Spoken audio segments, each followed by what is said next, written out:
Hello, everybody. Welcome back to the Sunday Matinee. We're on episode 31. I want to start off by apologizing. We were supposed to record this episode last week. I had a little bit of a family incident, so Mother's Day ended up being a little bit more hectic than one would normally expect. But everything's good. We're all good here.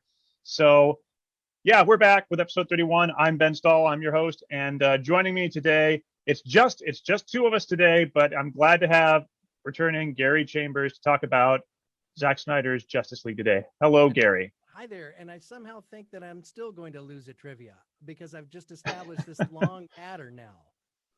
Hey, everybody. Well, don't worry. We still only got Jalen and Travis in the lead at 3, so you're not like it's not like you're in a hole that can't be dug out of yet. So let's get things started with some news before we jump into the Snyder Cut. Since we've been gone for 2 weeks, some of the stuff may be old, and I definitely could not fit all the news in, but here's some highlights. Marvel debuted Eternals footage for the first time about 2 weeks ago, as well as the finally revealing the titles Black Panther, Wakanda Forever, and Captain Marvel 2 will be called The Marvels. So that's great, and they basically all have new release dates set up. So we've got everything all the way through the Marvels, I think, is the last one on their bracket. And then they teased that Fantastic Four logo again, but gave us zero news about it. So that's, I want to know. I want to know more. Third time's the charm, right? Yeah. I was telling someone, I'm a little disappointed. I thought it would have been better if they'd revealed Fantastic Four by starting with the Avengers A logo and then just having it like morph into a 4, because that'd be really easy to do. But I trust that they're doing the right thing. We trust. Yep. So we're going to be talking a little about Superman today. So this news basically indicates that Henry Cavill is done with DC. Unfortunately, DC is reportedly searching for a black actor and director for the next upcoming Superman film. And as much as I think that Henry Cavill got the short end of the stick and deserved another shot at the role, this is also this is good news. It got the Zack Snyder seal of approval. He said this has been a long time coming. So let's see what DC can do with a completely different take on Superman. HBO released the first photos from House of the Dragon. So we got to see, I can't remember. I only know that Matt Smith is in it, and it's got a couple other recognizable actors. But, they're back in action, and fingers are continually crossed that this is something that's going to reignite those fires for those Game of Thrones fans out there who felt burned by the end. Have you seen the images? Matt Smith in a Targaryen wig? They look good for now. They do. I have to admit it looks good. Just this cautious optimism after season 8 of Game of Thrones is just creeping in. Okay, how many Starbucks mugs are going to be in this shot? Yeah. And also, that's just sneaky of you, HBO, to throw a show out there for those of us who only just got an HBO Max subscription this year to watch all of the movies, and now we're thinking, I may want to hold on to that because new Game of Thrones. Shame on them.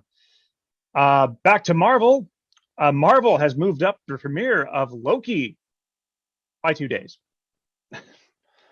That's still fun, though. It means that Loki, I guess, is going to be, new episodes are going to be on Wednesdays, which is kind of weird. I kind of liked the Friday night, head into the weekend with Marvel or Star Wars schedule that Disney Plus had set up. But we've also, I think I've talked with my coworkers. We've discussed what's going to happen when we start having Star Wars and Marvel shows overlapping. They can't all debut on Friday night. So, this was inevitable. But Wednesdays are my Mondays, so it'll give me something to do on that first day back from work when I just am just furious at life. I remember back in the day is Friday nights is where TV shows went to go to die because we would be out as kids doing our thing on Friday nights. We weren't sitting at home watching TV. Maybe when I was in grade school or junior high watching the Dukes of Hazzard, which was Friday nights at 8 o'clock on CBS. Thank you very much. But these Marvel first run series, wouldn't they be better in terms of raw statistical data coming in on a Tuesday or a Wednesday? And I'm just throwing this out there. I honestly don't know. You know, that makes a lot of sense. And that I remember not too long ago when NBC moved Community to Friday nights, and for its last two seasons on the network, and it was like, oh my gosh, this is it. Community's done. They're going to cancel it. So yeah, you're absolutely right. And it used to be, well, Thursday used to be like the biggest night for television. Tuesday, Wednesday, and Thursday. So yeah, you may be onto something there, and it could be it could also be by design, since we are starting to get vaccinated and slowly starting to open life up, as it were. So yeah, Friday nights maybe it's starting to be that night where people go out again. It'll be interesting. We'll see.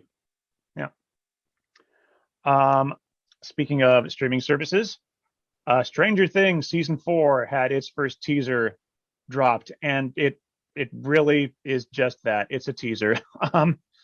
There's not too much to glean out of it. It looks like it's exploring Eleven's backstory, and given how that show goes, who knows what it's going to lead to. All we got was imagery, and it was Yeah. kind of strange and foreboding, but that's it. And it was a true teaser in the truest sense of the word. We're being teased. We're told nothing about the plot, everything. But my God, is the internet on fire? Just conjecturing all over the place. Oh, what's season 4 going to yield? Maybe it's this. Maybe it's that. Maybe it's other. How about we wait and find out? And how about, and this is Netflix. I'm sure they won't do this, but how about Netflix? You take a cue from Disney Plus and make it your water cooler show and just debut an episode a week. I really think that binging has spoiled us so much. So yeah. In some not too great news, but I totally understand. I totally understand why he would do this. Dave Bautista has said that he will be exiting the MCU after Guardians of the Galaxy Volume 3. He's getting up there. These stunts are not easy, and more than anything, he hates the makeup. Because unlike Mark Ruffalo, he gets to sit down in that makeup chair, and for God knows how long. It's great makeup, but I cannot imagine how terrible that is for him. But he's had a great run. We're going to see him at least twice more in the Guardians holiday special, and then in Volume 3.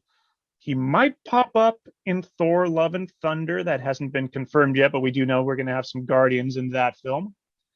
And so look at it this way. Yeah. It's by the time he's done with his run, he'll have spent 9-10 years with the role. I mean, what other IP do you really have the opportunity to play with the same character like that? It's fairly rare. It's becoming more common now that superhero movies and Marvel is such a thing. But I think he's had a really good run with the role, and he's done amazing work in it. But if it prompts him to be able to do other bigger, greater things, hey, nothing would thrill me more than to see all of these actors that are in the MCU not fall into the trap of being stereotyped into a specific kind of role. Yep. I'm still waiting for Robert Downey Jr.'s first good movie post Avengers. Sorry, Dr. Doolittle. It was awful. Shoot. I hope this isn't a signal that they're going to be killing off Drax. I would since he's sort of signaled that he's leaving, I wouldn't mind if he kept the door open to come back down the road.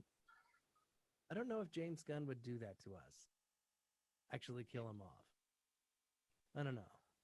I hope not. Yeah, it's tricky. It's tricky. And we're going to talk about Dave Bautista again in just a minute. So let's move on to slightly less marvelous Marvel news. Uh, Two trailers dropped in the last week. Unfortunately, I only watched one of them, and it probably wasn't the one that is great. And that was the first one is Venom: Let There Be Carnage. The first Venom was it was better than I expected, but I went into it with very low expectations. Um, and this looks like more of the same. And it doesn't look like, unlike Morbius, it doesn't really look like they're showing any signs of tying Venom in to Spider-Man at all. But you know, who knows what they're going to do? These films have all been delayed so much. I'm sure that they've been tinkering with them in the meanwhile. But the big question mark is the first one was such an unmitigated disaster, both critically and at the box office. How did they manage to get the second one greenlit?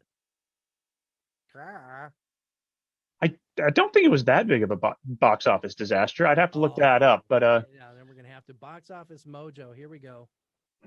you box office mojo, I'll keep us going. The other trailer that debuted last week was the Green Knight, which has been getting a lot of buzz, and I really should have watched that trailer because that's one that a lot of people are talking about.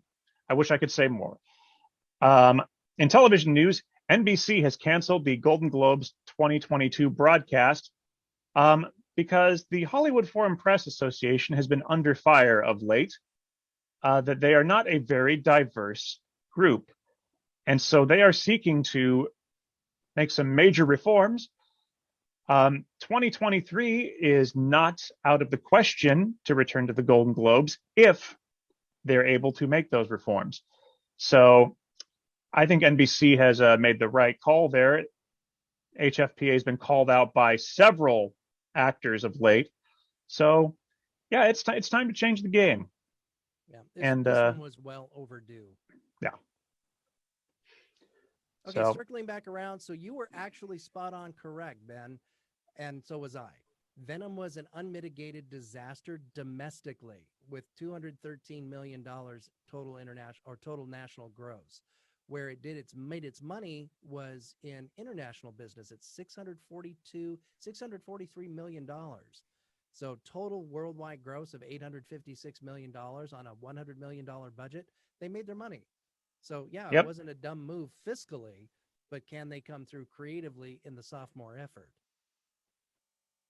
Here's hoping that Woody Harrelson can yes, pull off a fantastic performance. He's been on fire the last couple of years with Zombieland, Hunger Games. He's had some good roles recently. So True Detective, Yep. So fingers crossed. He was great in A Star Wars Story. Yeah. I love that role. He was great in it. It was really true. It was true Woody Harrelson. It was Woody Harrelson in a perfect role for him. All right. Moving back to Dave Bautista, as well as several other actors, Dave Bautista, Janelle Monáe, Catherine Hahn, and Ed Norton have all joined the cast of Knives Out 2, along with Daniel Craig. This is already looking to be another fantastic ensemble. I mean, good Lord. The only problem is leading up to this, everyone's going to say that it was Agatha all along. But yeah, we really know nothing about Knives Out 2 apart from this, and that it's going to drop on Netflix. But I'm super duper looking forward to it. The first one is one of the best films of 2019. So I hope Rian Johnson is able to. It was so nice of Rian Johnson to dust off Don Johnson for all of us to enjoy. Yeah. Took him out of mothballs, cleaned up. He cleaned up really good. Turned in in my book, it was one of the funniest performances of the year. Don Johnson is a treasure. But that goes, I'd go back with Don Johnson to his first run at Miami Vice. And then he did some dumb detective show. What was that, Ben? Nash Bridges. Oh, that's what it was. Okay. With Cheech Marin. And then of course his modern day stuff, he's got fewer roles, but they seem to be much more juicy, sink your teeth into it kind of parts. Yeah. So yeah, I hope Ryan Johnson can knock it out of the park again. Um, this is his first sequel. So Of his own movie. yeah, yeah. Well, yes, of his own work. Yes, yes. We all know about Star Wars. Yes, yes. All right. Finally, No buckle this. up there at all. Oh, we could talk. Last Jedi is a complicated film. We could talk about it forever, but that's not what we're going to talk about today. The last bit of news that dropped, I think it dropped just yesterday from Entertainment Weekly. We finally have a rough release date for Marvel's What If, which is their animated series starring Jeffrey Wright as the Watcher, who is going to be hosting, so to speak, every episode and basically asking, what if? And it is set to debut sometime in August, And the list of which is great. voices that are contributing to this series is impressive. I mean, not everybody that's the original actor in the MCU is coming back, but a lot of them are. Including, most importantly, it will be the last opportunity to hear Chadwick Boseman voicing T'Challa. So what a what a what a relief that we get one last shot, one last chance to, at the very least, hear him in that role. That he was able to complete that. Um, but it looks like a very exciting series. We already know that we're going to see Peggy Carter take on the Captain Britain role. Steve Rogers is Iron Man. Marvel Zombies. What if T'Challa was abducted by the Ravagers instead of I can't remember, Peter Quill? So yeah, lots of potentially fun stories, all animated and all narrated by Jeffrey Wright, whose voice is just chef's kiss. Yep, butter. So that should be fun and a nice change of pace after Loki and Falcon and Winter Soldier and WandaVision. So I forgot in the last episode to ask people what we've been watching, and it's a very important one for me this week. But I'm going to ask you, Gary, first. Have you watched anything in the last week that something new or revisited a classic, something special? Yeah, actually, this was kind of the last couple of weeks were big movie weeks around here. We had our first post-COVID movie gathering. It was very intimate. There was only four of us, but it was the first time in over a year that we've actually had folks over to enjoy a film with us. And we dove into some comic minds with Hercules Returns. And the basic precept of this, it's an Australian film from 1993. And this independent filmmaker or independent film exhibitor, he had been working for the big corporation for so long, got fed up, said, I quit. I'm going to fix up the Picture Palace and I'm going to rerun the last film that played at the Picture Palace before it closed. And the owner of this megalopoly film distribution company was going to squash him by trading out the film cans for an Italian version of the film. So you can imagine Hercules, the film, in Italian, only the three leads of the picture are actually up in the projection booth dubbing it in real time, hence the comedic setup. And it was a hoot to revisit. It's hard to find, but it is on YouTube. It's called Hercules Returns. New films that I watched, The Mitchells versus the Machines is a brilliant animated film, well worth your time. I saw Mortal Kombat. There's 2.5 hours I can't get back. And dipped into a classic, Legend of Drunken Master, this last week with Jackie Chan. That's the second film, which is infinitely better than the first. The first one was in 1979, directed by Wu Ping, who did all of the wire work for Crouching Tiger and subsequently The Matrix. But in somewhere in there in 1993-94, they shot Legend of Drunken Master, and this is Jackie Chan at his absolute fittest best, even though this is 90, 94, 95, somewhere in there, and he was in his 40s at the time. He just looks and acts amazing. The fusion of comedy and martial arts is just unparalleled in that picture. So that was this week. Coming up, there's two films that I want to see: Oxygen on Netflix and Nobody, that is airing elsewhere. All right. I've heard a lot of good things about Mitchells and the Machines, so I'll have to check that out. And yeah, I've seen Legend of Drunken Master. It was a long time ago though, so I would have to revisit that one. Um, I haven't really watched too much this week, but some of it, one thing in particular, was quite important. But I did catch the second episode of Marvel's Assembled, which is the making of the Falcon and the Winter Soldier, which provided some really great, a really great look into that production, particularly how they had to respond to the early days of the COVID-19 pandemic and what that did to the production. And it gave me a better appreciation for the series as a whole because a lot of the questions that I had when we did our spoiler cast were answered right in front of my eyes. Mm-hmm. So going back, I think I'll have a much better appreciation for the show um, when I do revisit it at some point. But the big thing I did last week was I bought a ticket to see Scott Pilgrim versus the World for its 10th anniversary re-release. So I drove all the way up to South Center and walked into a movie theater for the first time in well over a year. And it's so interesting. I'm going to talk a bit about going back into a cinema because have you gone back yet? I have not. I know that my membership at Cinemark kicks back in here real soon. So as soon as those tickets start dropping into my account and I realize, oh, well, we've got tickets, let's go to the movies, then it will be higher up on the priority list. Also that there's some films that are coming up this summer that will only play on the big screen. So I'm kind of saving up my theater going experience for something that I really want to see on the big screen. Most notably, of course, is Black Widow. So I went in and they have basically they have ATMs uh, at concessions now. You order everything through a little machine, and then there's a line at the end, and they just give you your food down there. So there's basically only a handful of people working concessions, and that was the first thing that struck me as like this is weird.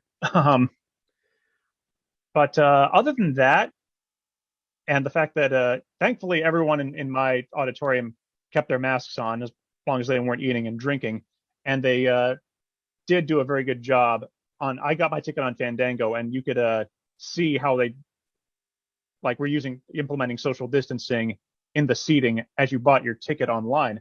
So that was neat and that was good. Um, it otherwise it actually it was kind of like I'd never left, Mm. which was really nice. Except for the fact that and all the little pre-movie stuff. In addition to saying please turn off your cell phones, don't text, please throw away your trash, they also now say please keep your mask on unless you're eating and drinking. That was the only weird thing.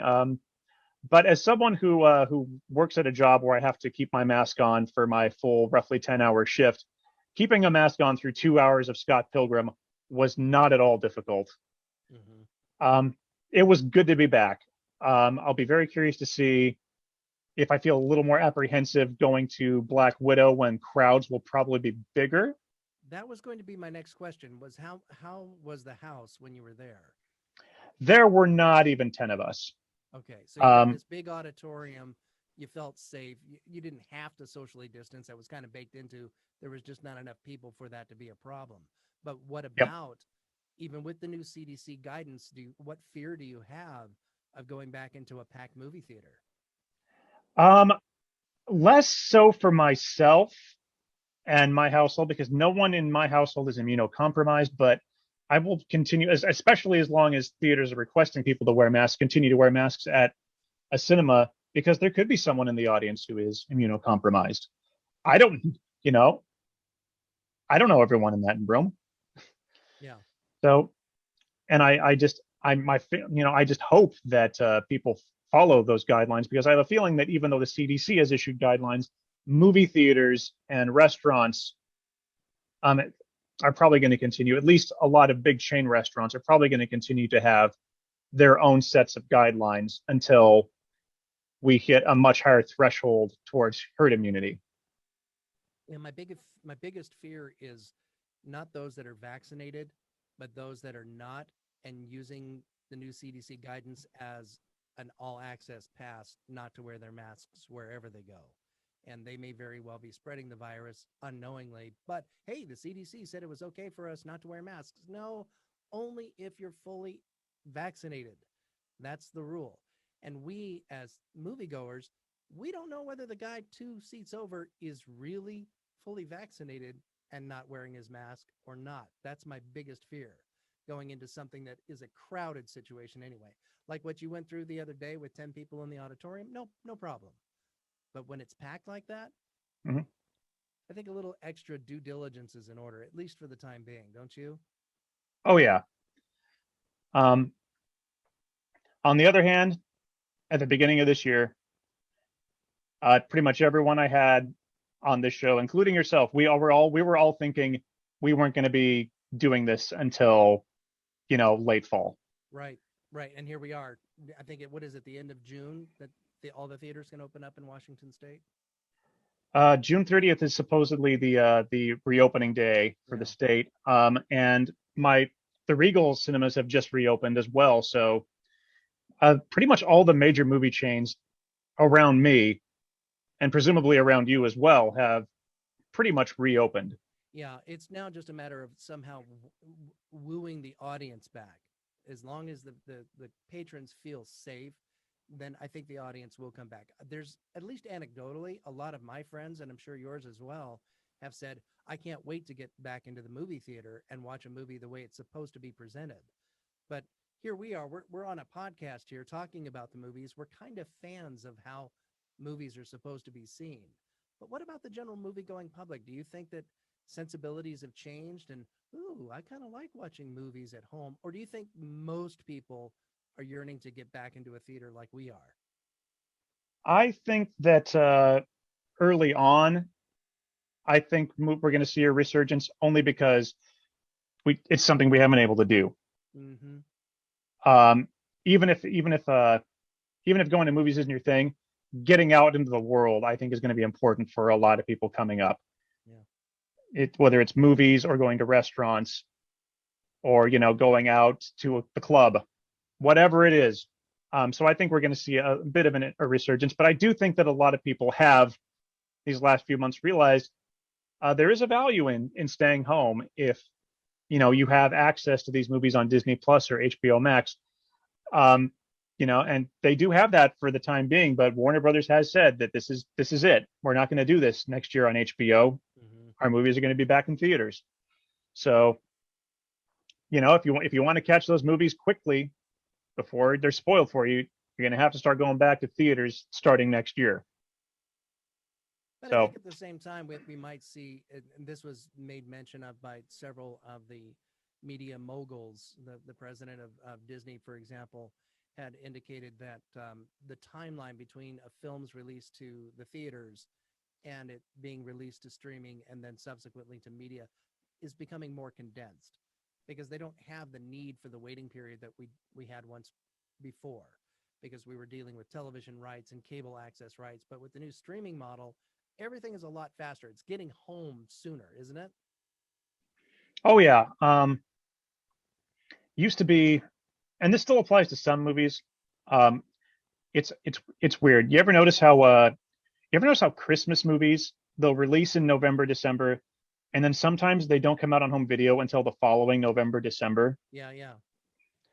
Stupid holidays, capitalizing on that crap. But yeah, it's actually we're getting to be where it's about 3 months between a theatrical release and home video, and I'm sure it's going to be even less between theatrical and streaming Yeah.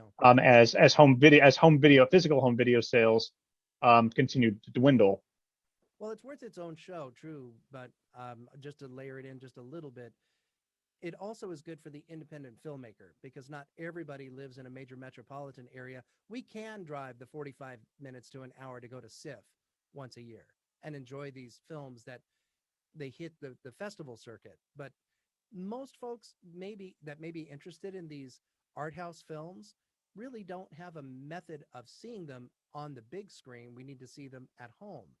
But technology has improved so much, we're not losing that much for the non-tentpole summer blockbuster films when we bring those quiet, intimate, acting, story-driven films here at home.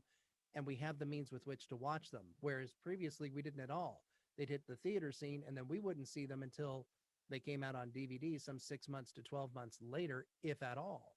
And now we have access to those pictures. It was nice to be able to see best documentary shorts and best documentary long form features before the Oscars this year. It also should be noted, and I've talked about this before. And Gary, you'll remember this as well. Some of my younger friends don't remember this, but I remember a time when it was VHS and the movie would come to theaters, and then 6 to 8 months later, even longer, it'd come to VHS to rent. But you could buy new movies on VHS at a premium, even more than it costs now to buy a brand new video game, which is absurd to pay $70 to $80 for a VHS tape. And then DVDs, it changed everything. DVD would finally start to come out 6 months later at a reasonable price of about $30. Right. And then the VHS would come out after that. And then finally, thank God, VHS died. And it was a slow and agonizing death, I understand, for many. But for film purists, every evolution of technology brings the theater experience closer and closer to the director's vision at home. And there are some films that are just tragically lost in translation if you try to squeeze that beautiful anamorphic 2:35:1 aspect ratio into a square like we used to with pretty much every release that came out on VHS. And it was with laser discs and then subsequently with DVDs and Blu-rays and now, of course, HD Ultra that we're seeing the original aspect ratio as the director intended. And in fact, as we'll talk about in a minute, Snyder made some pretty bold choices in terms of how he wanted to present his film in that regard. And to bring that experience home had to be important to him because he was bucking the trend of widescreen epic looks at home. Did Snyder succeed with his effort in the recut? We'll see. We'll talk about it. Yep. So yeah, that's that went on much longer than I anticipated, but that's what we've been watching. That's what so far returning to cinemas feels like. I'm going to continue to advise people, please, if you're not vaccinated, take extra caution, get vaccinated, when you're able. I'm really happy now that they're starting to open it up to younger adults, the 12 to 15-year-old crowd. So the preteens, young teens are finally able. But I've got, Sarah, who's been on the show several times. She has a young daughter who is, only 2 years old. And it's like, oh man, when are we going to get the little kids vaccinated? Because they are, there's been so much talk about it in schools. They're the super spreaders. So, I'm just hoping so much. I'm ready. I'm ready to see friends. Ready to do things. and while it's great to have this technology in person, hugs the whole bit. Yeah, absolutely. All right. We are way overdue for a talk about the Snyder Cut because it came out during a time when we were talking all about Godzilla, and I now realize that maybe devoting 5 episodes to the release of a single film may have been a bit much, but that's probably not going to happen again for a long time. So the Snyder Cut came out in March, but how did we get here? How did we get to the Snyder Cut? Well, Justice League originally came out in November of 2017, and its release was just not good. Unfortunately, during the production, Zack Snyder's daughter, Autumn, died by suicide, and this prompted Zack and Deborah Snyder to leave the production. And in order to complete the film, Warner Brothers brought in Joss Whedon, which at the time seemed like a really good idea, having, done exemplary work on Avengers and good work on Age of Ultron. And, with him being a huge comic book nerd, it was thought this is someone who could complete this film and really get something good out of it. What happened was Warner Brothers basically used this opportunity to gut the film and Whedon did a lot of reshoots, a lot of new stuff was added, and it was not good. It was an absolute mess. Not just because of ridiculous effects like Henry Cavill's mustache removal, because that was a weird little debacle. But it just didn't fit together.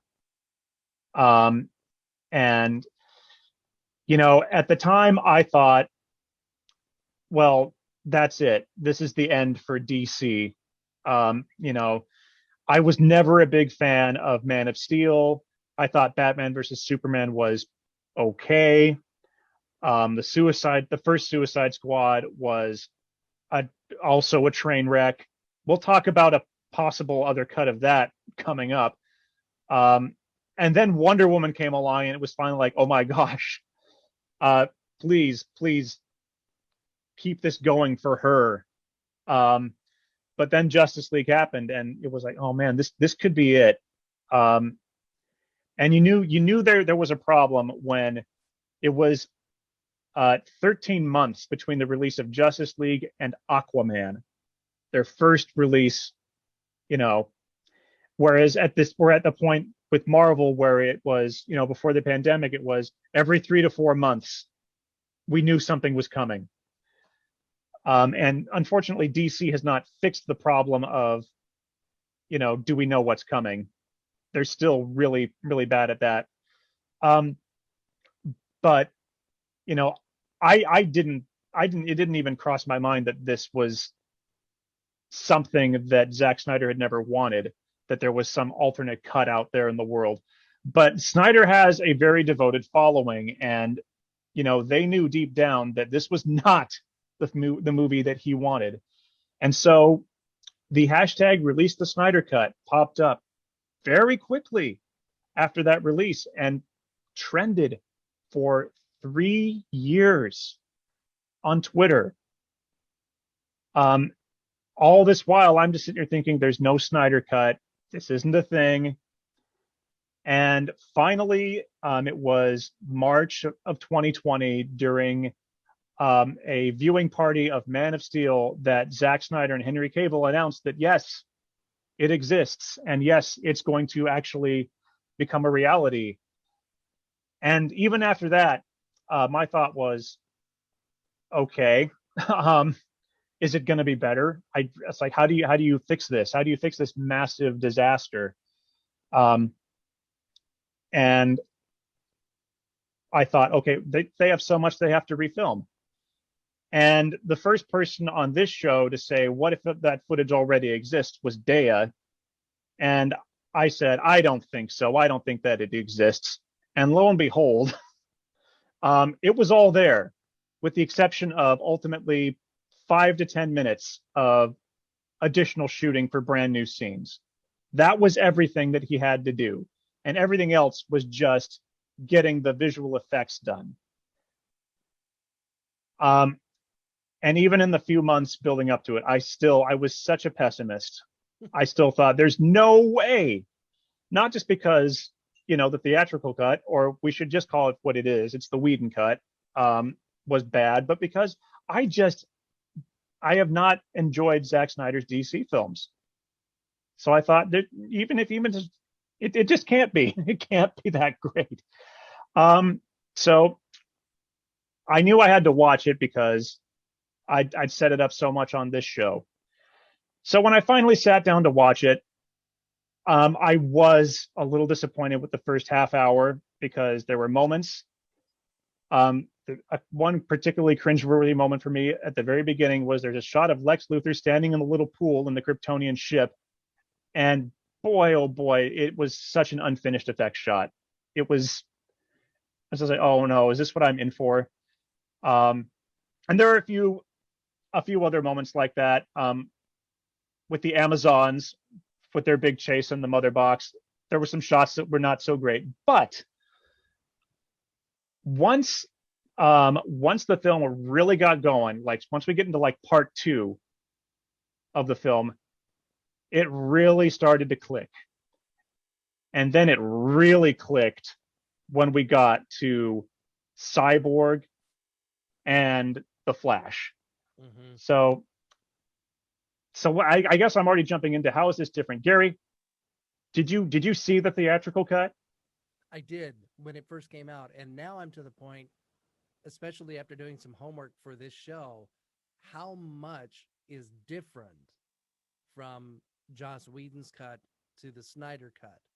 There is only about 10% of Zack Snyder's film in Whedon's cut and 0% of Whedon in Zack Snyder's cut. So, for all intents and purposes, these are two completely different films. You put those things together, you've got a 5.5, 6 hour movie because there's very little overlap. Well, what overlap is there? Well, that's what I want to explore. But when I saw the first one, I thought, well, this is ka-chunk. This is a Joss Whedon film. It was branded a Joss Whedon film, and it has all of the Joss Whedon tropes, the things that we hang our hat on that goes all the way back to Firefly, for heaven's sake. And a lot of that is good. It really resonated well in the MCU. But most of those gags, they just fell flat. They didn't work in this 2 hour. I felt like we had an epic in the making, and Joss Whedon just cut it short. It became a 2 hour adventure superhero film that didn't have the weight and gravitas that it truly needed to take flight. And I'm not usually an advocate of, oh, gee, how do we make this movie better? Oh, I know. We'll put it in a weird aspect ratio and we'll add 2 hours to it. That'll fix it. I would be the last person to say something along those lines. How about we do this? How about we trim the story? We focus on the relevant characters, keep the narrative moving, and keep things interesting. We don't have to wallow in this self-pity and so much character development and exposition that we're crying in our popcorn. That's just ridiculous. But strangely, the Snyder cut worked, especially once we get off of Themyscira and we start recruiting all of the other metas. It becomes fantastic. And the deeper into the film you go, the better it gets. Oh yeah. Um, and it's so interesting that despite the fact that these are two very different films, the basic plot isn't very different. It's still all about getting the three mother boxes together and, you know, getting the unity. Um, but in this case, it ended up being a completely different ending. We actually got to see Darkseid almost come straight to Earth. I mean, the fact is we got to see Darkseid at all. Um, that we got to see Steppenwolf was completely different this time around. I still wouldn't rank him among the greatest villains ever, but there was actually a character there this time. You could see that he is a driven, kind of tragic villain. Um, Desperate and to again, find his place back into the fold.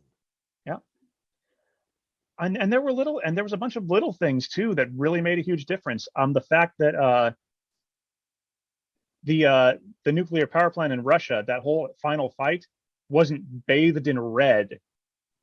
Um, Really, it felt like a much cleaner fight. Um, and one of the things that bugged me, I'll talk about two things that bugged me about the Whedon cut. One, going back to that fight, why was there a family living in a little house just outside of, this nuclear reactor? It's like, this is supposed to be, you know, no man's land. And it's like, oh man, yeah, that is such a Joss Whedon thing to do. Throw in like unimportant characters in peril who are going to get that moment where they're saved. It's like that moment in Avengers with Ashley Johnson, Right.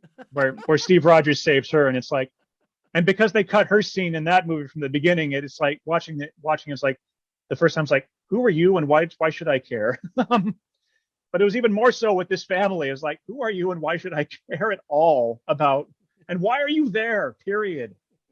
Like no one should be living there. That the entire climax was so much better. But two, and this is something that I think that Joss Whedon has depended on a little too much in his storytelling, and I kind of cringe out looking back at some of his older stuff, is, oh my God, the sexual tension that he adds between Diana and every male member of the Justice League in that cut is so cringeworthy.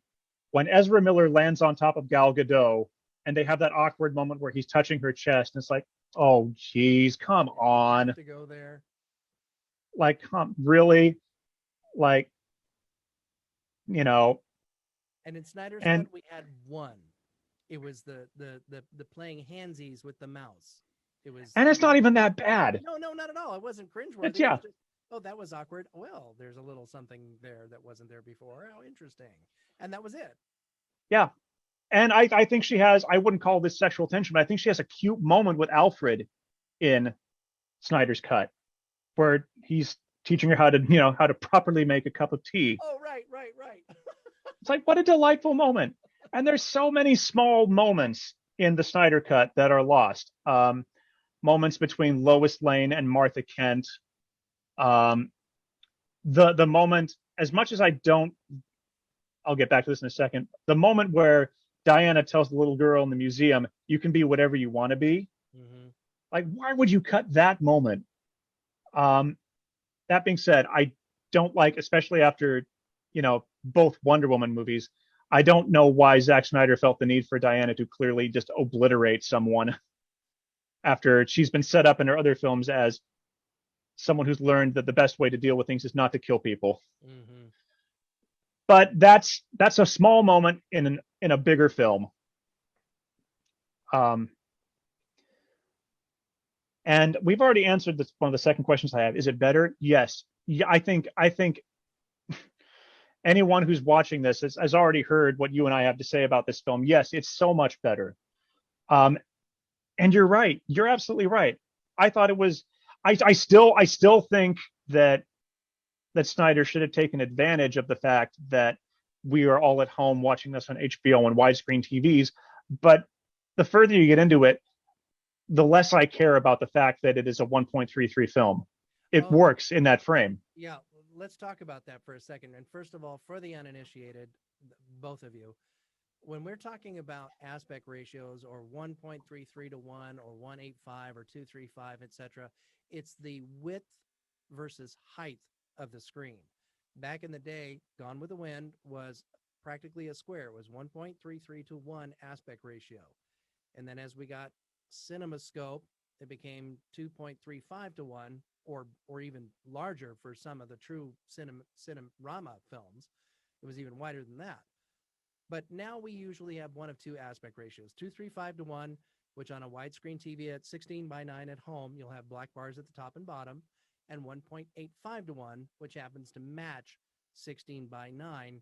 So something like, not Platoon, Steven Spielberg war film, Saving Private Ryan, is a great example of a film that's shot in 1.85 to 1. An epic scale film, that first 20, 30 minutes is designed, the frame is designed to fit your TV set. So that's a great film to watch to really exemplify what your TV can do in terms of showing off spectacle. This film, Snyder decided to use a less wide aspect ratio to better match IMAX, which is tall. And so what we would see if we went into the IMAX screen is this massive hulking screen over us that was so tall, and we get our spectacle instead of width in height. As far as that viewing experience at home, it's a little bit jarring for about the first 10 or 15 minutes, and then you forget about it. You're just watching these beautifully composed frames, and there isn't a single frame wasted in 4 hours. He knows what he wants, and he shoots to get it. So between he and his DP, they pulled it off, and it translates, from my view, it translates at home. Did it for you? Yeah. Like I said, it's a little jarring at first because we are at this point so accustomed to watching our films in at least 1.85. We're even at this point accustomed to watching television in that aspect ratio. Mm-hmm. But yeah, and I'll also add, I've watched it twice, and the second time I watched it last night. I watched the Justice's Gray version, so it was in black and white. I will say, if you're going to pick a version, I would pick the colorized version because it's not a bad black and white picture at all.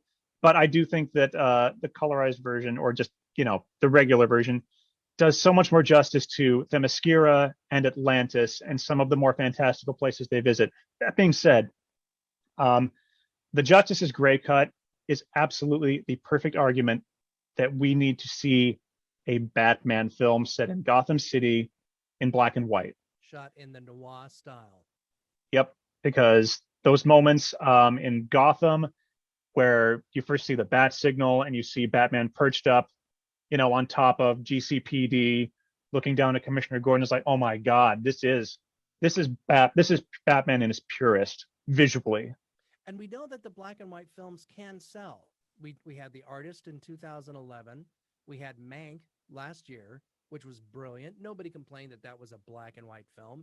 In fact, it lent to the story by transporting us back into that 1939 era when Citizen Kane was being made. The moodiness and harkening back to the film noir genre is a perfect fit for Batman. So seeing a grayscale edition, or just shoot it in black and white and call it what it is, it's a black and white film. I think it has a lot of artistic merit. So yeah, I would definitely, if for your first time, I would definitely recommend watching the regular version. And then if you're interested, check out the Justice's Gray one. There are some moments in there that are really cool in black and white. But again, I love Atlantis, and Atlantis is blue. It's got to be blue. It's got to be blue and beautiful and amazing. Gary, do you think there are any weaknesses to this cut of the film? The weaknesses are so much more profoundly evident in Whedon's cut that Zack Snyder's cut is almost a masterpiece. But even if you don't compare it, it's such an amazingly strong film. When I initially reviewed the film, I gave it 4.5 out of 5 stars. And the reason for that was not because they rescued trash. That was not what this was. This was the original vision. And as far as I'm concerned, it took 3 tries for Snyder to finally get it, but he got it. And he got it in a really powerful way. He let these characters develop throughout the 4 hours. You don't feel like this is a 4-hour film. In fact, you get to intermission. That was 2 hours? Really? We're intermission? That's how the film felt. Yes, the first half hour is a slog, but after that, it just moves right along. But it doesn't leave the quiet moments out. There is really nothing compromised. And I'm not going to nitpick the film for taking too much time, for being so languid and self-indulgent that it's 4 hours long. No, it's 4 hours because it has to be, to tell the story and do it justice. So in terms of weaknesses, I could do with a little bit less of the self-congratulatory setup shots. In other words, we're setting up an establishing shot and another establishing shot from a different angle. And just to make sure you get it, we're going to do a third at a slightly different angle. Okay, I get it. We're here. Thank you. But, you put all of those little nuances together, or annoyances, depending on who you are, it's still not a lot of running time. So it's more of a quibble than anything else. As far as narrative is concerned, I thought it was a very solid film. In fact, this close to an essential film, because there's a lot of masterclass work in this picture in terms of sound design, production design, how this film was shot, how the film was literally cut, how it was edited, sound design, the sound effects mixing. There is a ton for cinephiles like myself to really chew on.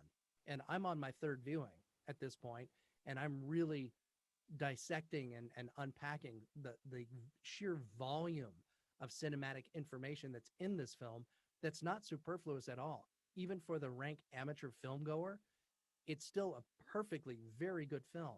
But for cinephiles, there is a ton to chew on here.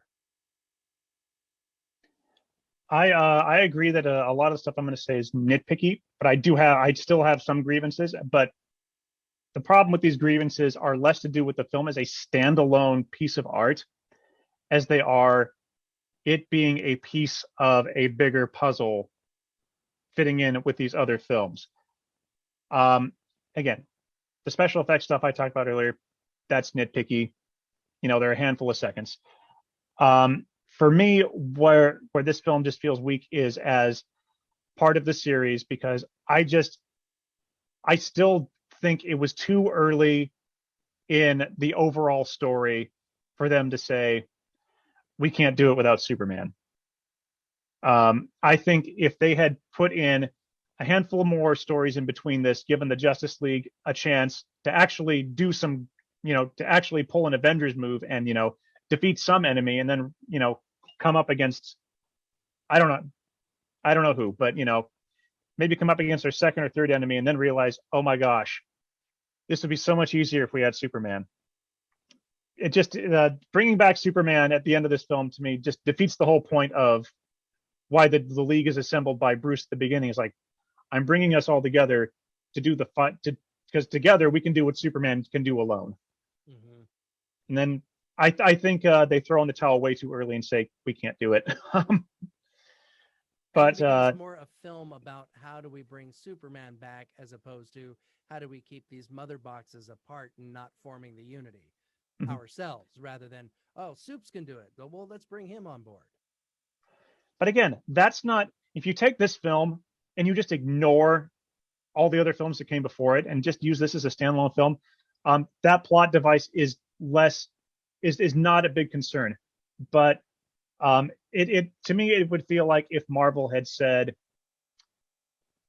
oh, I don't, I just think that what Marvel did in Infinity War with, you know, the team's broken up and now we're fighting Thanos on two fronts and we're failing on both. And that's why by the next movie, we know we need to get the whole team back together and do this as a whole. I just felt like that was the one thing that was missing from this. And it also just, the Superman's death in the previous film loses that gravity when it only takes one movie for him to come back. Mm-hmm.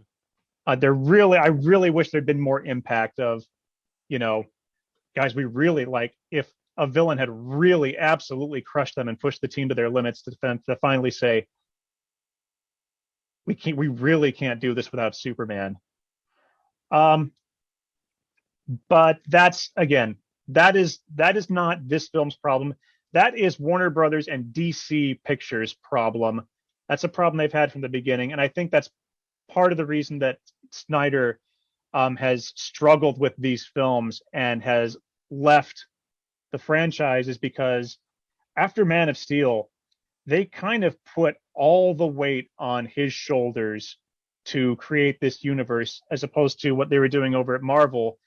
With Marvel, Kevin Feige could run everything as the producer and pick a variety of different directors to bring their vision. With DC, they said, Snyder, you're not just the producer. We need you to run the entire show. You are the absolute when it comes to these films, with the exception of, like the Suicide Squad and the Wonder Woman. At that time, it was like no one else was doing these films for DC. So I cannot imagine how exhausting that must have been after, going through Man of Steel and then Batman versus Superman, which also was a pretty epic endeavor. It's a very long film itself, especially I haven't seen the ultimate cut. But it's not but a particularly good film, even in its ultimate format. And that's where no, the whole idea of tying these films together and making it a franchise, a team franchise, loses its importance when the first two films that set up the one good film in the trilogy are bad. Nobody cares. I didn't care. I didn't care so much about Superman dying because the two films that set up that whole event fell flat. So I didn't care so much when we get to this recycling of the footage from the previous picture at the beginning of the Snyder Cut. Yes, it was put together really well as a montage so that we knew what was going on. Oh yeah, that's right. Getting ourselves caught up. But I didn't feel the emotional weight of that because when Superman was dying at the time, I'm like, gee whiz, these are really killer effects. But I didn't feel the gravitas of what was happening. I didn't feel the weight of, oh my God, this is Superman. He is going to die. That could have had a devastating effect on the resurrection in the Snyder cut of Justice League. It didn't. That's how far of a journey the Snyder cut takes you from the beginning of the film to the last act. You go on a massive journey in order to be actually care that Superman comes back. Yep. And at the heart of it, honestly, the character that we care, I think that we care most about, is a character that most audiences, apart from kids who watch Teen Titans, uh, didn't know, Cyborg. and that's Cyborg. Yeah. Everyone knows Batman, Wonder Woman. Most people know the Flash, but Cyborg is still comparatively a new character in the comic books. So for Snyder to pull Cyborg in and truly make him the heart of the film was a bold move. And Ray Fisher just blows it out of the park. Yes, Like he his did. performance is so good. And that's another, that was another big doubt I had was, oh, come on. The cyborgs, the stuff they cut for Cyborg can't really be that critical to how good this film is. And it absolutely is. Um, there's I of all the characters, he is the one that we connect to because he's the most human. Hmm. Yes, You there's know, your irony, right? The most human. And you beyond know that. that, it's taking the time to explore his life before that he was a high school star. What were his attitudes before versus after? How about the dynamic between Cyborg once he's got all of the cybernetic connections made and his life is saved, but that relationship with his dad, even though his dad has the perspective, I just gave you a new lease on life, and he's saying I could have just died. It would have been better if I was just dead. And then his journey to come out of that, realizing how much he can do for humanity based on the gift his father gave him. His father, and played by Joe Morton, brilliantly by Joe Morton, by the way, his motives were never completely self serving. I remember the setup, which was, I am not going to let you die. When Cyborg, before he became Cyborg, was on the table from the car accident, the wife had already passed. I'm not going to let you go. And so he does whatever he has to do to save his son. And the son is not grateful for that at all. That dynamic is a film all by itself. And it's not lost in this 4 hour epic, as opposed to it just being somehow devalued. They played it up, and it actually creates that human linchpin in the picture.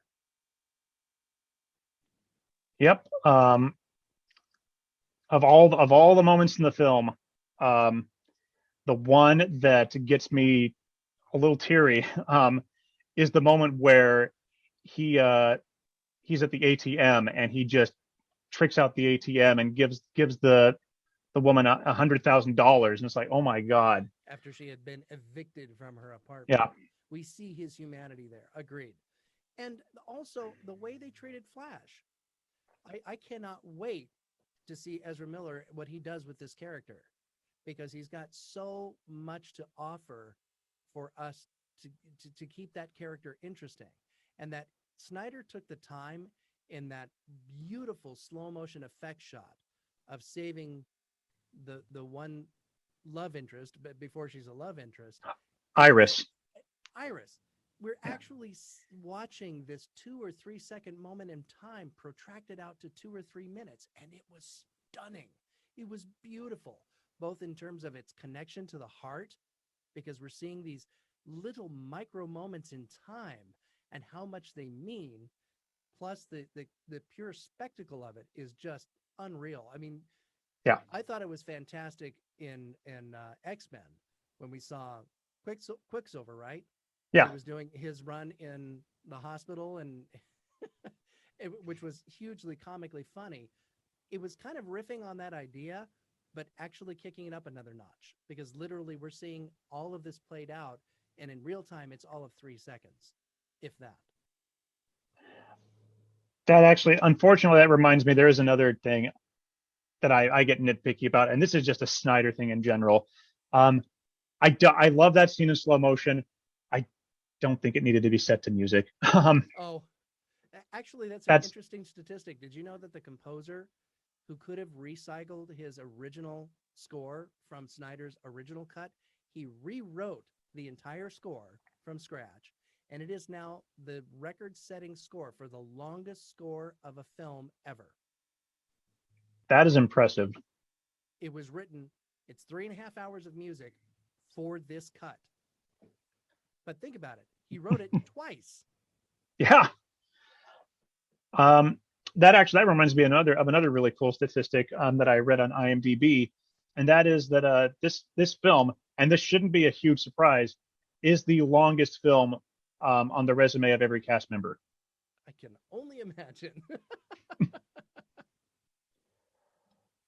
Um, so we've talked a lot about this film. I want to talk about how important this film is, the precedent it's set, because this isn't obviously the first film to have an alternate cut. Um, but the way it came about is just so unique. Usually, if we get an alternate cut, it's something that's pre-approved by the studio. Usually, usually it, the film elements are all there. Maybe a handful of special effect shots are not done, but they just the director and the editor and producers collaborate to get it down to a good runtime or a good cut that'll work well in a movie theater. And then later on home video, we might get that longer cut. Um, but they don't have to put in quite as much work because most of it's already done. And they just had to cut it out. So, I think of like what a couple, I mean, like obviously we've had the Lord of the Rings extended editions. Right. We've had um, Blade Runner. It has notoriously has at least three cuts. Mm-hmm. But like this was just such a unique thing because the studio didn't want it, you know, um, and very few alternate cuts come about because of fan demand. I read the only other cut that I read about that exists because the fans demanded it was the Richard Donner cut of Superman 2. Right.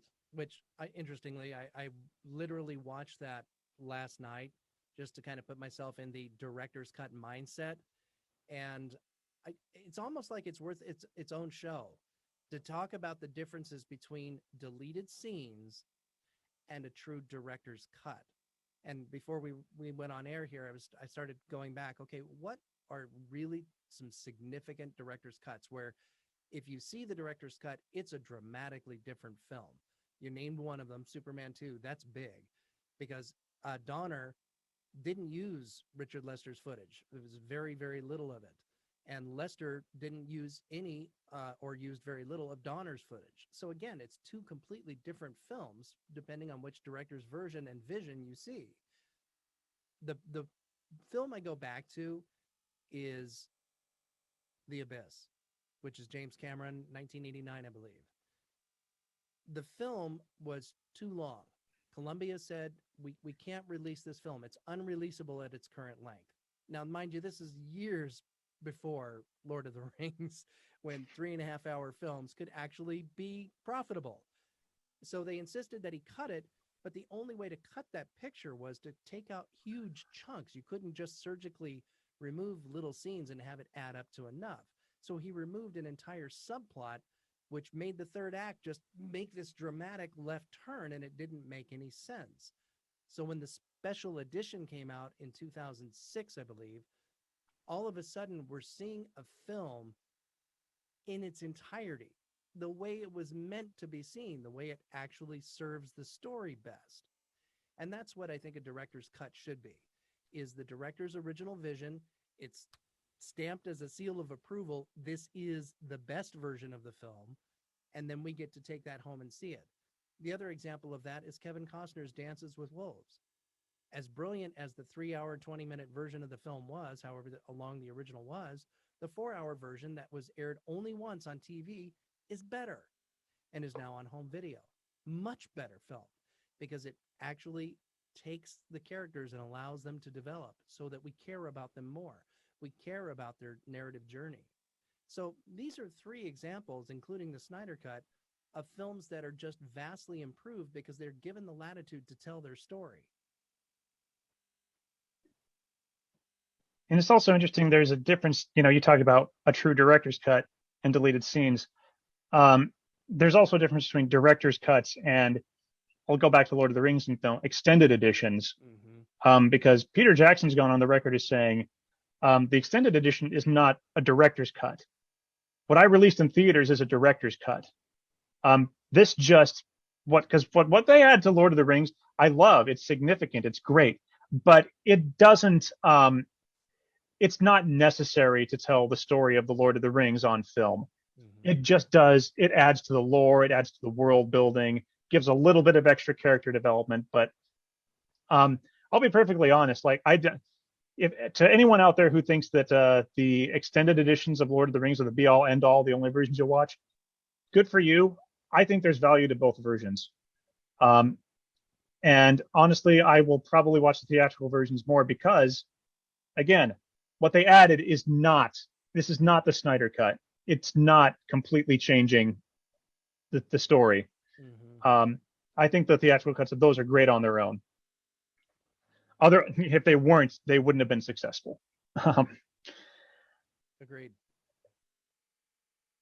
Speaking of cinemas, so gosh, Gary, in 2017, assuming that Snyder had stayed on, that he had completed this project, back then, do you think that he would have still had to work with the editor and with Warner Brothers to cut it in some way to get a cinematic release?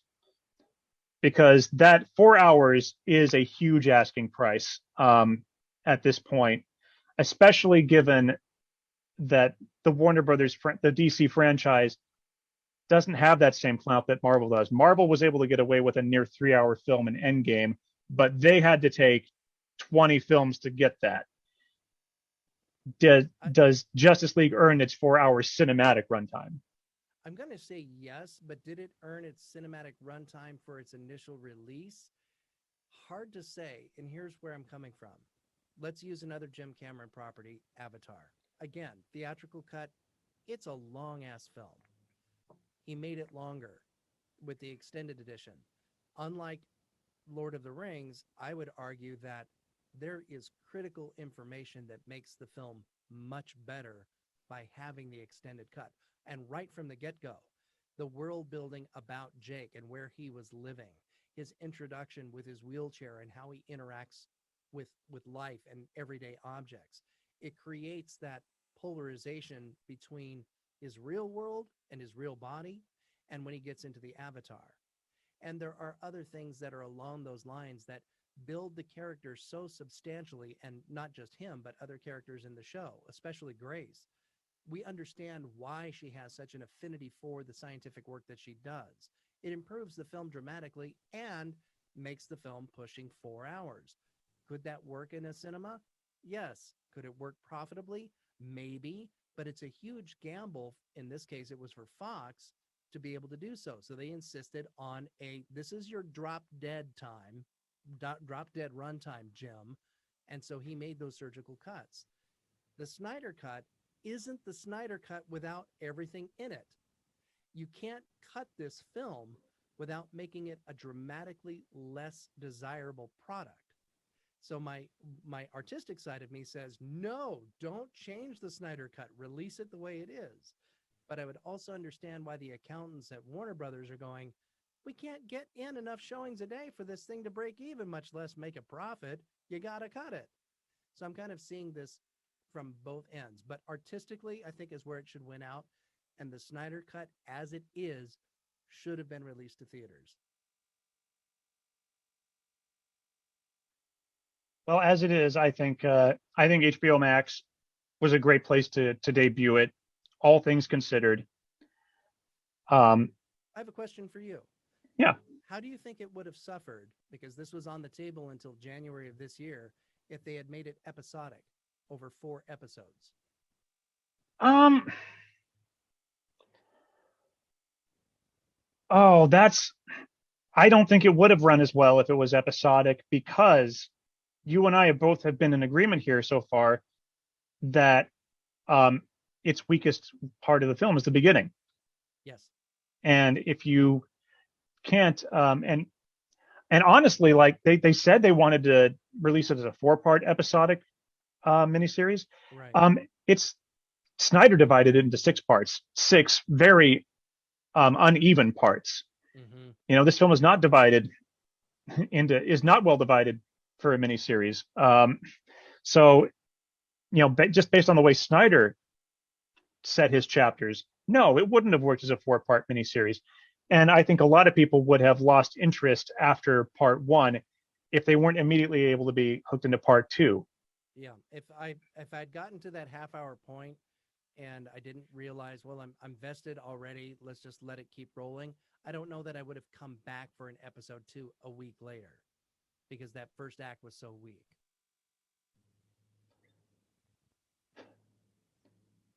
So since the Snyder Cut is released, there has also been now a resurgence in interest in getting the a new cut of Suicide Squad because that apparently also underwent some tremendous cuts for whatever reason. Um, I don't know what David Ayer filmed for that they could have cut. Um, but the problem is Warner Brothers is we've talked about this so much. They don't have a good through line for the way that they are presenting these films to audiences. They didn't come in with a game plan. Mm-hmm. They came in and they said we need to catch up. I don't even think that the game plan with Man of Steel was to kick off a universe. Snyder may have had grand plans, but I don't think Warner Brothers had grand plans just yet. Not until Marvel was successful and they had a mouse to chase. Well, even then, like DC's grand plan was to just do that, do what Marvel does, but they didn't think it through, Mm-hmm. and you know, they didn't really have too much of a grand plan in place because even back in 2013, Warner Brothers was still saying no one's going to want a Wonder Woman movie. The world isn't ready for it yet. Meanwhile, Marvel was gearing up to give the world a movie with a talking tree and a raccoon. Mm-hmm. So, you know, And Captain Marvel is badass. I don't care who you are. yep. So I think the fault here really lies with the higher ups at DC for not really knowing what to do with all of these characters and not having a Kevin Feige or just putting too much of the burden on Snyder. Mm-hmm. So, DC has said we're not going to release a David Ayer cut of the Suicide Squad, and we're not going to continue the work that Zack Snyder has put into this. We're going to continue with how we've gone since with Shazam and with Aquaman sort of being sort of separate, even though that Aquaman film does make reference to Justice League. Mm-hmm. So far, of all the films they've released since, Shazam is the only film that doesn't feel like it ties back into that universe because that was at a time where they weren't sure if Henry Cavill was going to come back, and that Superman appearance, while nice, is awkward at best. Mm-hmm. Yeah, it's just a shame. I wish they would.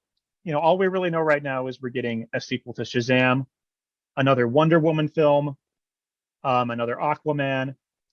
They canceled the New Gods film and the Aquaman spin-off film, The Trench. And we're getting Black Adam. it'll be After that, very interesting to see yeah. what happens because Warner Brothers has gone on record as saying that they're not going to focus on so much the universe, even though the opening titles is informative of look at this universe we're creating, with all of these superheroes coming in and coming out and their CG glory. And I'll give them Warner Brothers credit for keeping the characters alive in different universes, in different mediums. Even though you've got some animated films or animated series that are tied to Warner or Marvel, DC is doing it really well. They just released World War II with Wonder Woman. That's an animated feature. The Batman features continue direct to video. Superman, same thing. They're very good at that. How is that related to what is going to be considered canon? If you're Patty Jenkins, the Snyder cut is canon, not Whedon's cut. And other directors have come out and said, no, there is no other cut but the Snyder cut. But that doesn't speak well for what's coming next, because Warner Brothers has said, we're not going to focus on the universe, we're going to focus on the individual films. So how are they going to treat what's already been produced? Does that just go into the rubbish bin and we don't talk about it anymore? Yeah, because it's very obvious that we got just a taste at the end of Justice League of what Snyder had in store for us with, the destruction of the world and Batman teaming up with the Joker and Jared Leto finally getting a moment to make that character his own and work, because it didn't in the Suicide Squad. That was just a wonderful moment where I finally thought, oh my gosh, I could watch a Jared Leto Joker for a whole movie now. Now that it's kind of sad to say that, they put it best in The Dark Knight. You can't have the Batman without the Joker, and you can't have the Joker without Batman. There's some truth to that. But Suicide Squad, as an example, they would do very well to pick up some of the cues from the animated Suicide Squad, which is freaking brilliant. But it has very little to do with what we saw on the big screen in the live action version of the same title role. It doesn't play nearly as well. Can they utilize the other IP, bring that into their feature films, and improve the product overall, but still keep it canon so that they're kind of loosely tied together still? Can they do that? I mean, they've been a little bit more bold than Marvel in the ways they've done that. They've tied their television shows together in a way to the films by bringing Ezra Miller onto, I think it was the Flash TV show or one of the TV shows, because they had that big crossover event. Right.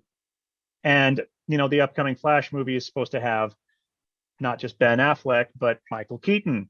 So right. We're bringing that now into the canon. And of course, the question will be, does that include Val Kilmer and George Clooney? Are we, or can we please just ignore that?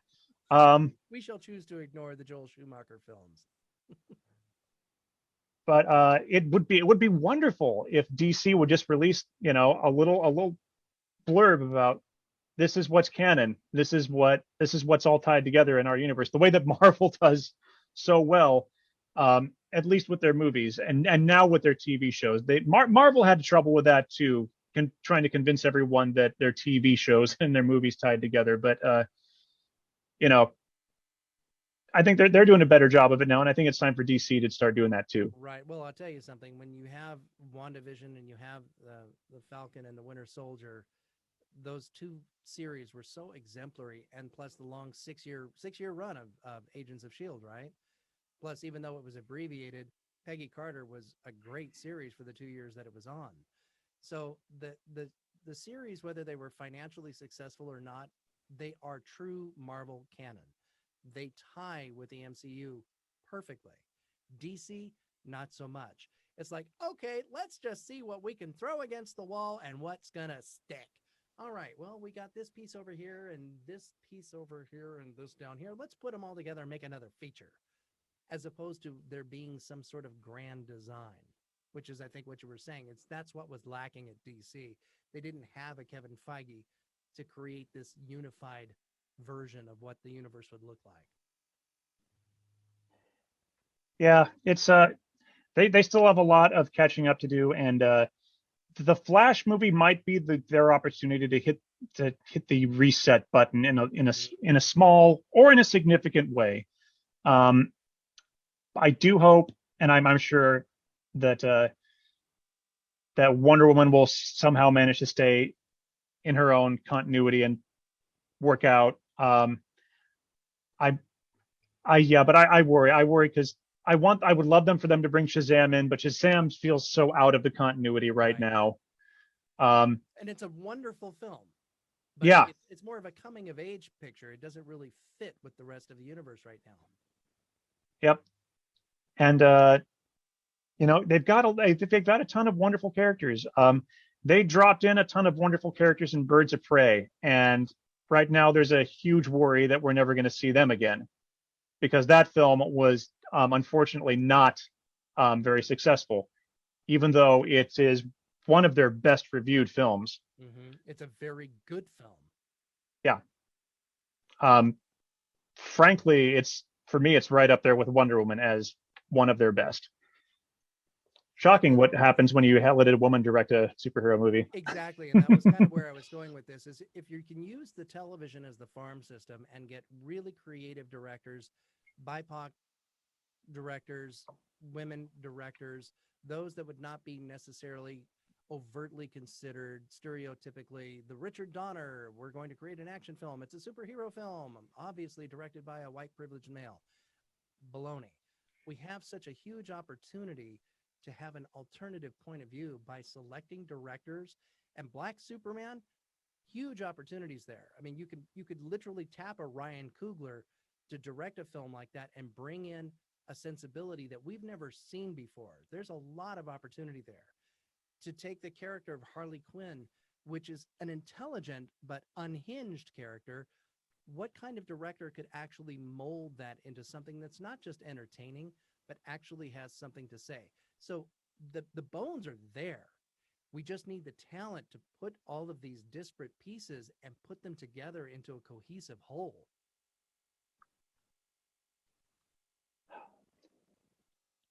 Well, we have talked a lot. I think it's time to move on to final thoughts here first before we jump into trivia.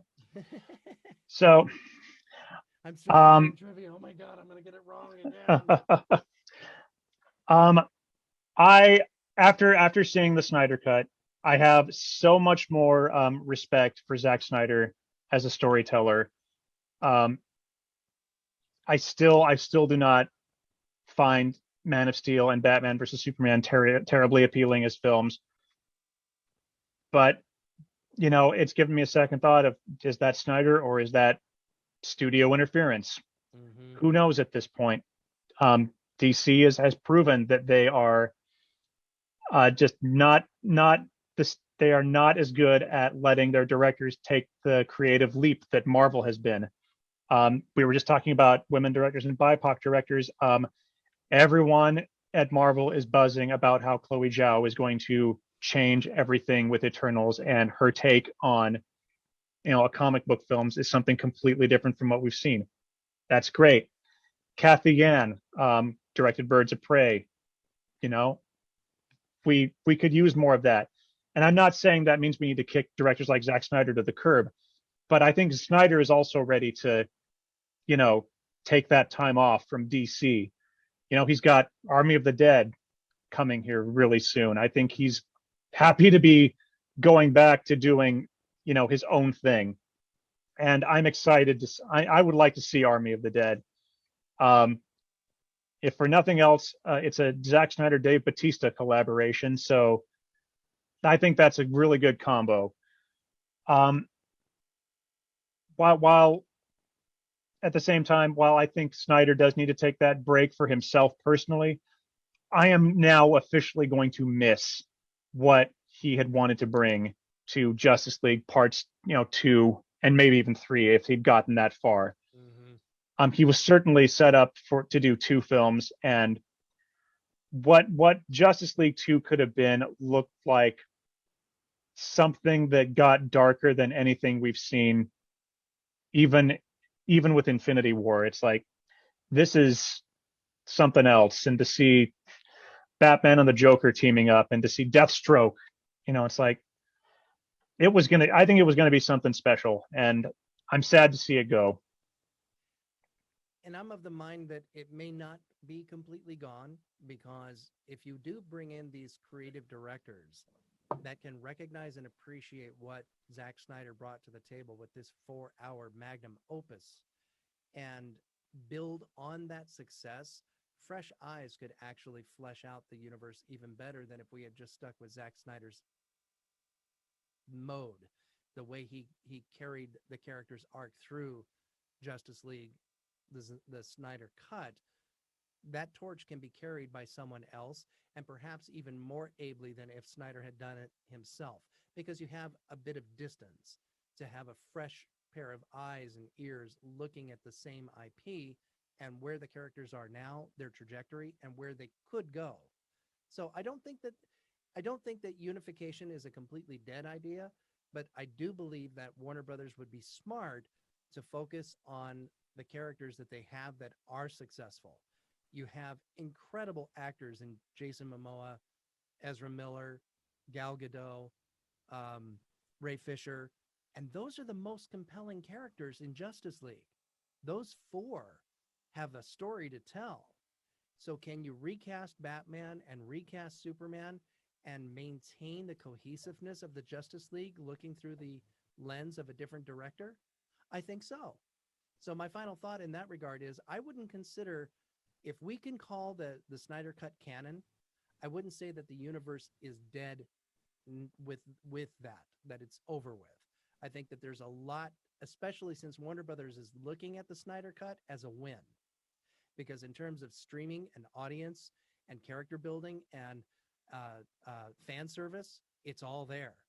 So what the fans are asking for are not necessarily asking for it, but it's certainly implied. We want more. Snyder finally gave us what we wanted. Now we want more.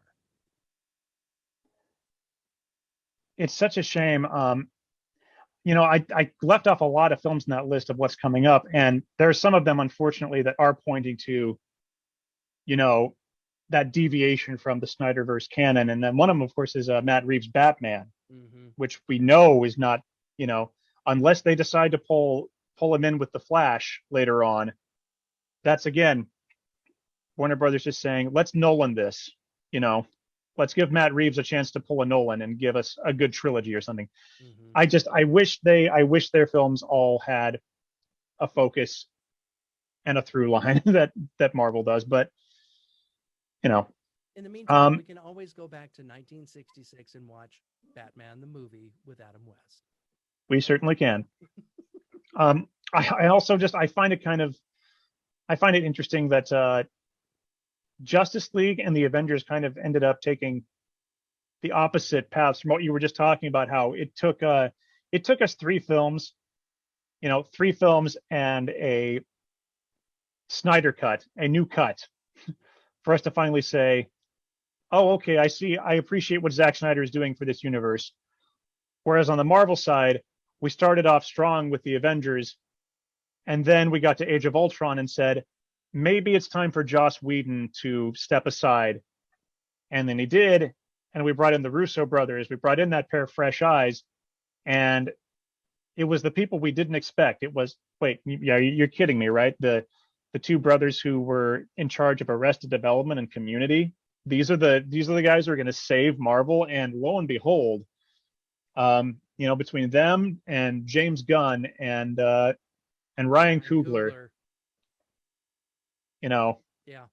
it's Right exactly who we didn't expect mm-hmm. to Or Taika really, Waititi. yeah. I mean, there's another example of a completely unexpected, borderline unhinged director, but that's where that creativity comes from. He's brilliant. Jojo Rabbit is a absolutely brilliant film, and I expect great things from everything that he touches. But it took a fresh pair of eyes to inject a new enthusiasm after Dark World. And what we got was Ragnarok, which was just a hoot. And we needed that comedic levity in this magnum opus of a series of films on the Marvel side. Did we ever get anything like that on the DC side?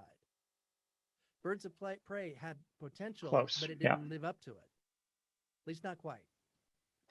I would say that Birds of Prey was building up to it, but again, it failed at the box office because I think fans like me were ready for it, and then there were a bunch of misogynist trolls out there who deliberately tried to bomb it and make it not fun for anyone.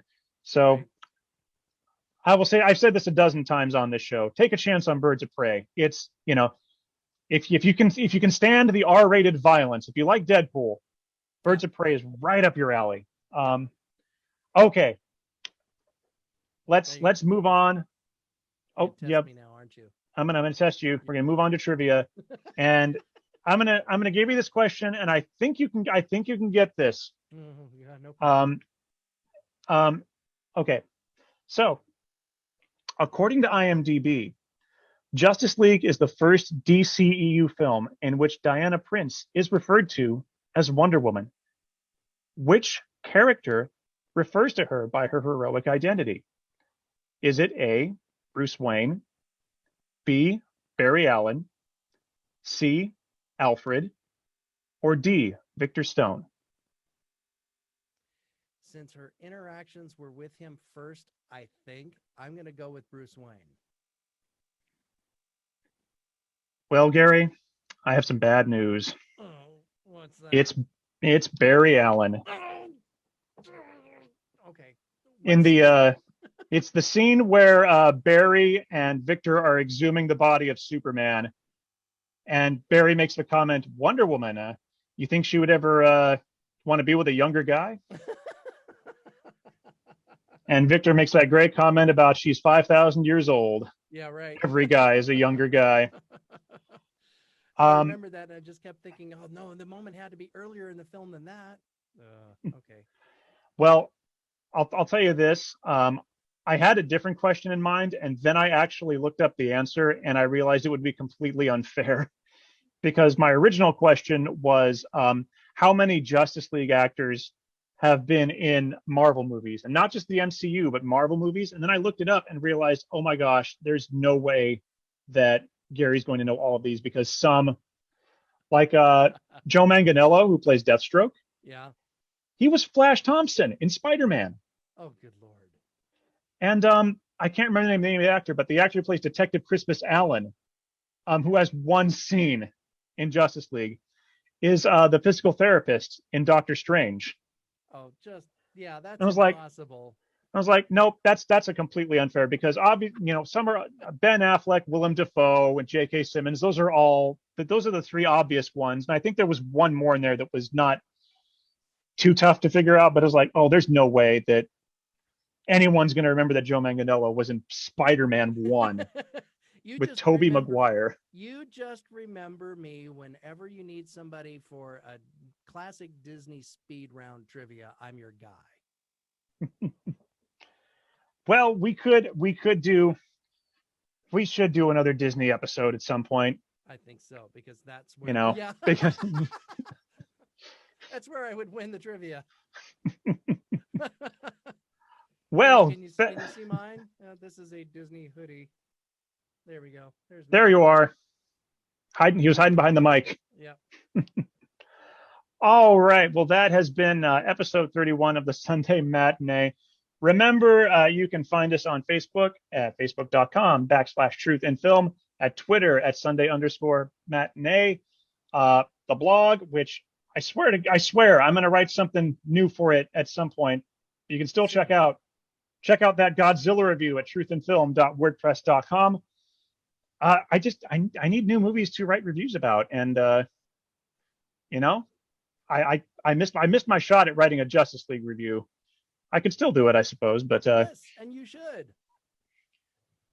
now that movies are coming back to theaters, it's going to be so much easier for me to start seeing new movies. I strive. I know you've done a pretty good job at watching a lot of stuff on streaming. I struggle so much. Like I haven't watched Nomadland yet, like because Oh, I want to see yeah. stuff like that. You know, I want to see it on a big screen. I'm stubborn. And as you should be. And thank goodness for these films having the longevity that they do. Hopefully, some of them will get recycled through because most of the Oscar winning films or nominated films of this last year that only saw life on the small screen, they really deserve to be seen on the big screen. They truly do. Well, Thank you, Gary, for joining me to talk about this. Oh, my pleasure. Thank you, everyone, for listening. Please, please, please get vaccinated. If you're going to go to a movie theater, please wear a mask. Please be mindful of everyone else around you. You know, some of us out there are super duper healthy and great. Some people they need that extra protection because you know they run that higher risk of getting sick, and we want everyone to be able to come back to movie theaters soon and feel safe. So, on that note, everyone, have a good day, and we will catch you again soon. Thank you.